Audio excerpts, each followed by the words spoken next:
કે 200 રાજપૂતો અહીંયા ફાર્મ હાઉસે ભેગા થયા, એમાં આપણા અહીંના ઉમેદવાર તથા એક આપણા કેબિનેટ મિનિસ્ટર અને 200 અન્ય ગામના સરપંચો, ક્ષત્રિય સરપંચો બધા ભેગા થયેલ. એ દાવો તદ્દન ખોટો હતો અને એમાં કોઈ 8 થી 10 જણા જે ઓલરેડી ભાજપના કોઈ ને કોઈ હોદ્દેદાર હશે એ હતા. અત્યારે એમાં જેનો દાવો કર્યો હતો એ મારી સમક્ષ મંચ ઉપર આપની સામે ઉભા છે બધા સરપંચો, જેમાં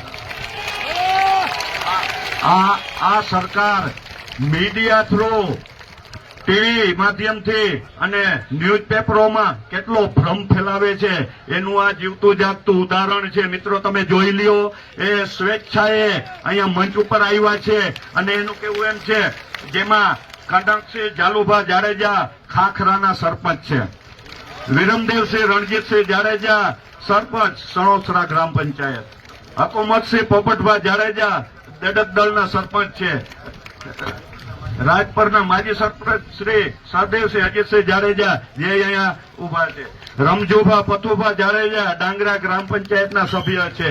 અહીં હળદ્રોળ રાજપૂત સમાજ જેના નામ લીધા હતા એને જે અહીંયા હતા પણ નહીં, એને ખ્યાલ પણ નતો, એટલે એ સ્પષ્ટીકરણ કરવા આવ્યા છે કે ભાઈ અમને ખ્યાલ નતો. આ બધા આપની સમક્ષ ઉભા છે. કેટલા ભ્રમ ફેલાવે છે આ સરકાર. તો ભાઈઓ, આના ઉપરથી આપણે સબક એ લેવાનું છે કે આવનારા હજી જે ચૂંટણીની તારીખના 3-4 દિવસો છે એમાં આ લોકો કેટલાય ભ્રમ ફેલાવશે. આપણે